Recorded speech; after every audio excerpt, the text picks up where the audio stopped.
আন এটা বিষয়বস্তু লৈ সামাজিক মাধ্যমৰ যোগেদি মই পুনৰ ৰাইজৰ ওচৰলৈ আহিছোঁ। বিষয়টো হৈছে আপোনাৰ মিয়া প্ৰসংগ।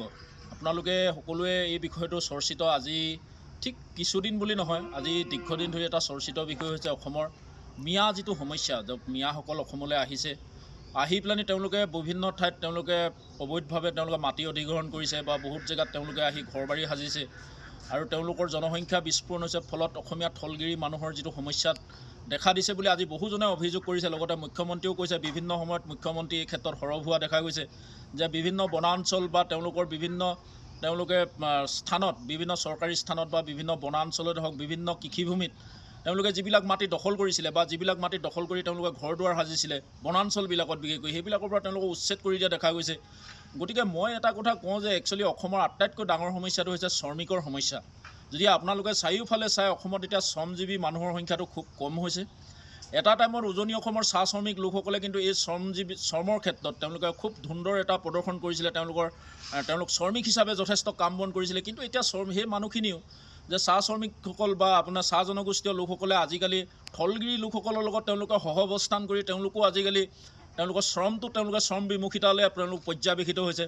ফলস্বৰূপে আমি দেখিছোঁ যে অসমত এতিয়া আচলতে শ্ৰমিক শ্ৰেণী মানুহৰ সংখ্যাটো খুব কম।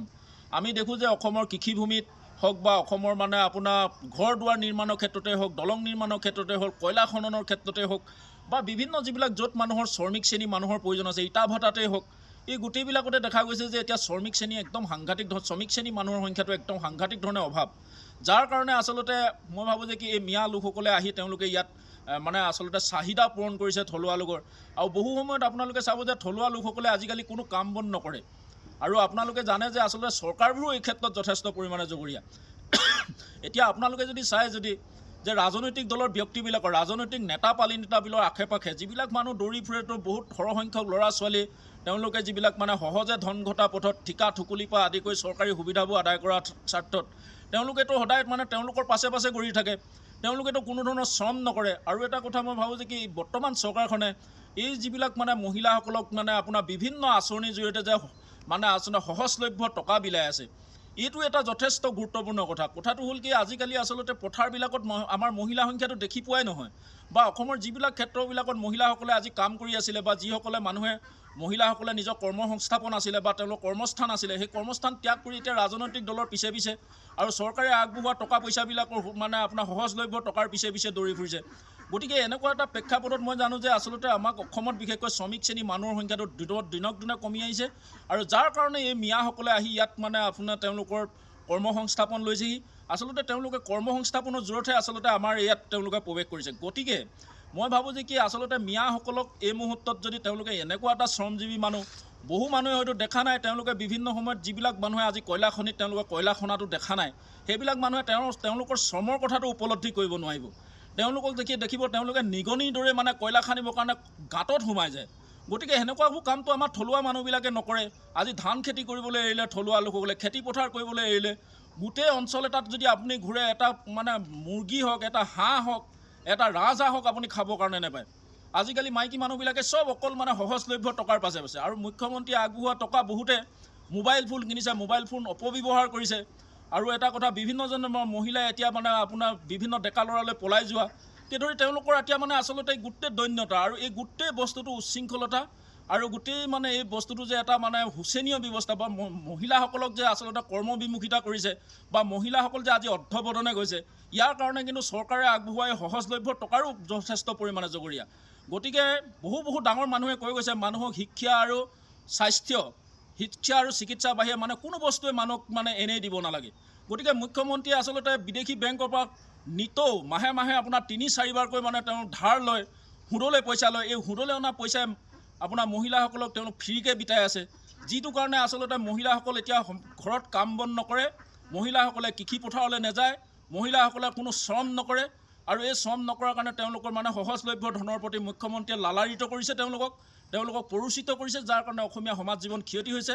আৰু তাকে নকৰি যদি আমি মিয়াসকলে কাম কৰি খাই থকা, তেওঁলোকে কৰ্ম কৰি খোৱা, শ্ৰমেৰ যোগেদি তেওঁলোকে কৰ্ম কৰে আৰু শ্ৰম কৰি খোৱা মানুহখিনিক যদি আমি অত্যাচাৰ কৰোঁ বা তেওঁলোকক যদি আমি বিদেশী বুলি কওঁ, কিন্তু অথচ বিদেশীয়ে কৰি দিয়া কাম বা বিদেশীয়ে যুগুতাই দিয়া ভাতমুঠিয়েতো খাই আমি জীয়াই আছোঁ। আৰু মই বহু সময়ত ভাবোঁ যে আমাৰো বহু গণসংগঠনৰ লিডাৰে উজনি অসমৰ বহু সময়ত চিঞৰ বাখৰ কৰি থাকে যে বিদেশী মিয়া আহিলে মানে আমুকত পৰা খেদা তামুকত খোৱা ইটা ভূটাৰ পৰা খেদা। তেওঁলোকে বাৰু আজিলৈকে নাঙলৰ মুঠি বা কফুটাৰ মানে ট্ৰেক্টৰৰ মুঠি ধৰি পাইছেনে কোনোবা দিনা? তেওঁলোকেতো আপোনাৰ বিভিন্ন ধৰণৰ ক'লা ধন, যেনেকৈ মানে যাৰ তাৰ পৰা পইচা দাবী কৰি বিভিন্ন অনুষ্ঠান প্ৰতিষ্ঠান, বিভিন্ন উদ্যোগ, বিভিন্ন বাগানৰ পৰা তেওঁলোকে পইচা পাতি দম দি হওক বা তেওঁলোকে ফ'ৰ্চ প্ৰয়োগ কৰি উঠাই অনা পইচা স্কৰ্পিঅ' কিনিছে, কিবা কিনিছে। কিন্তু এই মানুহখিনিক তেওঁলোকেতো শ্ৰম নকৰে, আৰু শ্ৰম কৰা মানুহখিনিক তেওঁলোকে মিয়া সজাই ইয়াৰ পৰা খেদা কথাটো কিমান গ্ৰহণযোগ্যতা আছে? মই এটা কথা ভাবোঁ, হয় মিয়াসকলে আমাকো যদি তেওঁলোকে যি ধৰণে উজনি অসমলৈ সোঁত বৈছে তেওঁলোকে আমাক ক্ষতি কৰিব, এইটো নকৰে বুলি মই নকওঁ। কিন্তু তেওঁলোকক আচলতে এটা সুপৰিকল্পিত ব্যৱস্থা, তেওঁলোক কেনেকৈ মানে শ্ৰমিক শ্ৰেণীৰ মানুহখিনি জীয়াই ৰাখিব পাৰি, বা এই শ্ৰমিক শ্ৰেণীৰ মানুহখিনি যাতে আমি কেনেধৰণে তেওঁলোকক মানে আমি অন্ততঃ এটা সুৰক্ষিত কৰি ৰাখিব পাৰোঁ বা এটা নিৰাপদ স্থানত ৰাখিব পাৰোঁ, বা তেওঁলোকক যদি মুখ্যমন্ত্ৰীয়ে ভাবিলেহেঁতেন তেওঁলোকক যে বোলে আমি ভোটদানৰ পৰা তেওঁলোকক মানে বঞ্চিত কৰি ৰাখোঁ, বা তেওঁলোকক বোলে এনেকুৱা এডোখৰ জেগাত আমি তেওঁলোকক মানে সংঘবদ্ধ কৰি ৰাখোঁ, ধৰি ল'লোঁ ধুবুৰী জিলাখন যদি আমি মিয়াসকলক দি দিওঁ, তেওঁলোকক উজনি অসমত কাম কৰিবৰ কাৰণে যদি তেওঁলোকক এটা আইডেণ্টিটি দিয়ে, বা তেওঁলোকক ভোটদানৰ পৰা যদি ভোটদানটো কৰ্তন কৰি দিয়া হয় ভোটদানৰ অধিকাৰৰ পৰা, বা সেই মানুহখিনিক আজি বহুতেতো আপোনাৰ মিয়া মানুহে বহুতে অসমীয়া ভাষা সংস্কৃতি গ্ৰহণ কৰিছে, চহৰ অঞ্চল গ'লে তাৰ প্ৰমাণ পোৱা যায়, তেওঁলোকৰ অসমীয়া বিদ্যালয়ত পঢ়ে, তেওঁলোকৰ তাত বিহু অনুষ্ঠান পাতে। গতিকে মই ভাবোঁ যে কি অযথা এইসকল মানুহক মিয়া বুলি কৈ হাৰাশাস্তি কৰি থকাতকৈ তেওঁলোকক সুপৰিকল্পিতভাৱে তেওঁলোকক যদি আপোনাৰ এই কৃষিভিত্তিক অৰ্থনীতিটোক যদি ব্যৱহাৰ কৰিলেহেঁতেন, উৎপাদন প্ৰক্ৰিয়াটোত যদি ব্যৱহাৰ কৰিলেহেঁতেন, তেতিয়া নিশ্চিতভাৱে সকলোৱে মংগল হ'লেহেঁতেন। আৰু মই ভাবোঁ যে কি চৰকাৰখনে মিয়া কৈ থাকে, কিন্তু তেওঁলোকে মিয়া খেদিবও নোৱাৰে। তেওঁলোকৰ যদি হাতত বিদেশী বুলি যদি উপযুক্ত তথ্য আছে, তেওঁলোকক মানে ইয়াৰ পৰা বিতাড়িত ব্যৱস্থাটো কৰিব নোৱাৰে। কিন্তু এই ব্যৱস্থাটো অকল ৰাজনৈতিক কাৰণত যদি হুলস্থুল কৰি থকা হয়, গতিকে ইয়াৰ পৰা অসমীয়া মানুহে আৰু কিবা পাব বুলি মই আশা নকৰোঁ। গতিকে মিয়াসকলক আমি কেনেকৈ ধৰণে অসমীয়াৰ থলগিৰি লোকৰ ক্ষতি নোহোৱাকৈ আমি নিৰ্দিষ্ট স্থানত ৰাখি তেওঁলোকক যাতে আমি যিবিলাক কাম নকৰোঁ সেই কামবিলাক কৰাবৰ কাৰণে যাতে তেওঁলোকক আমি ৰাখিব পাৰোঁ, ব্যৱহাৰ কৰিব পাৰোঁ, তেনেকুৱা ব্যৱস্থা মুখ্যমন্ত্ৰীয়ে উলিয়াব লাগে, তেনেকুৱা ফৰ্মুলা উলিয়াব লাগে। অযথা এইটো কিন্তু আপোনাৰ ৰাজনৈতিক কাৰণত যদি মিয়াসকলক ব্যৱহাৰ কৰি থাকে, ই অসমীয়া ভাষাৰ কাৰণে অসমীয়া মানে আপোনাৰ জাতি গঠন প্ৰক্ৰিয়া বা অসমীয়া যিটো অসমীয়া মূল কাঠামোৰটো, এই মূল সুঁতিটো কিন্তু যথেষ্ট ক্ষতি হ'ব। আৰু মই ভাবোঁ যে কি বহু মুছলমান লোক আছে যিসকলে আজি তেওঁলোকে অসমৰ কাৰণে বহুত কাম কৰিছে, বহুতখিনি তেওঁলোকৰ কামৰ কাৰণে বা তেওঁলোকৰ কষ্টৰ কাৰণে আজি অসমে অৰ্থনৈতিকভাৱে এটা বিশেষ মানে পৰ্যায়লৈ গৈছে। গতিকে উৎপাদন প্ৰক্ৰিয়াটোৰ সৈতে অসমৰ কৃষিভিত্তিক অৰ্থনীতিটো শক্তিশালী কৰাৰ স্বাৰ্থত আমি মিয়াসকলক আমি এটা স্থানত তেওঁলোকক ৰাখি যাতে ৰাজনৈতিক অধিকাৰৰ পৰা তেওঁলোকক বঞ্চিত কৰি আমি তেওঁলোকক উপযুক্ত ব্যৱহাৰ কৰাৰ ক্ষেত্ৰত আমি পক্ষপাতী। আৰু মই ভাবোঁ যে কি এই বিষয়টো যথেষ্ট গুৰুত্বপূৰ্ণ। আজি মোৰ কথাকেইটা আপোনালোকে কেনে পাইছে আপোনালোকে চাব, আপোনালোকে বিচাৰ বিবেচনা কৰিব। গতিকে মই ইয়াকে ক'লোঁ আৰু ইয়াকে কৈ মই মোৰ ক'ব লগাখিনি সামৰিছোঁ। ধন্যবাদ। জয় অসম।